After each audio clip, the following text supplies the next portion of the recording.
Un Santiago Bernabéu en mode cocotte minute, cadre idéal pour un Real Madrid décidé à remettre les points sur les i.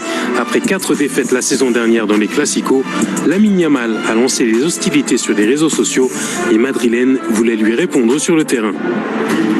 Pour son deuxième Real Barça, l'arbitre César Sotogrado n'a pas besoin d'être briefé dans un tel match. Les coups de sifflet peuvent vite tomber. Vinicius déséquilibré par Yamal. Sa première intervention semble appropriée. Penalty pour Madrid qui ne sera finalement jamais tiré car la VAR va lui signaler une faute du Brésilien dans les pieds de l'Espagnol. Plus entreprenant, les Madrilènes jouent avec légèreté. Clinique, Kylian Mbappé fait trembler les filets. La joie est totale. Sotogrado vient la briser pour un hors-jeu d'un quart de crampon. 2 fausses joies dans le premier quart d'heure pour la Casablanca. La vista de Jude Bellingham va en provoquer une vraie à la 22e. L'espace de Bellingham pour Kylian Mbappé, le face-à-face et Kylian Mbappé. Impitoyable, le Pichichi Kylian Mbappé inscrit son 11e but en Liga cette saison, son 12e en carrière face au Barça. Le capitaine des Bleus continue de matraquer Wojciech Szczęsny qui monte en pression devant la vague d'occasion du Real. Ce n'est qu'après la demi-heure que Ferran Torres délivre le premier tir cadré des Catalans. Une occasion timide mais révélatrice du réveil du Barça, un peu plus conquérant. Couverture qui a perdu le ballon, récupéré par les Barcelonais. Maintenant avec Rashford, la passe et la frappe pour Fermín López qui va égaliser.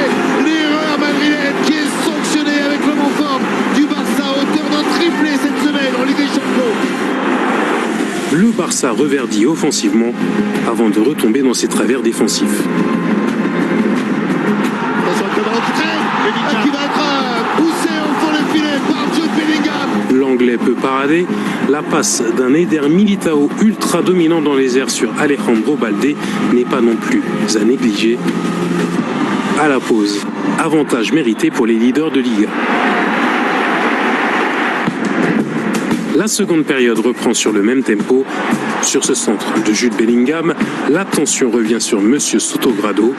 Le Bernabéu est unanime, la main d'Eric Garcia est évidente. Penalty, cette fois confirmé. Kylian Mbappé qui a déjà transformé 2 pénaltys qui va se présenter. La course est lente, qui va tirer.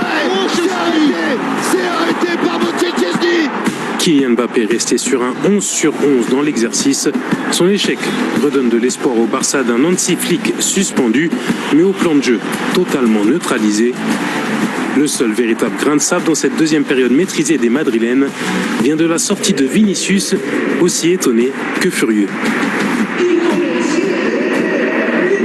Y lo hablaremos, por supuesto, pero no quiero perder el foco de lo importante realmente. Estos son cosas que las hablaremos y dentro del gran partido que ha sido, Vini también ha aportado mucho, todos los otros jugadores lo que queríamos hacer, muchas de las cosas se han dado. Mbappé s'offre une dernière occasion sans déboucher sur un doublé. Mais il remporte son duel face à Lamine Yamal, peu en réussite, même lorsqu'il trouve l'inspiration pour servir un Jules Koundé maladroit. La rencontre semble se diriger vers une fin inéluctable quand Pedri sort la faucheuse sur Tchouaméni. Sanctionné en première période pour un tirage de maillot grossier, il est expulsé. La mèche prend aussi sur les bancs avec une première échauffourée. Ça commence à chauffer un peu sur les bancs. Avant la réplique au coup de sifflet final.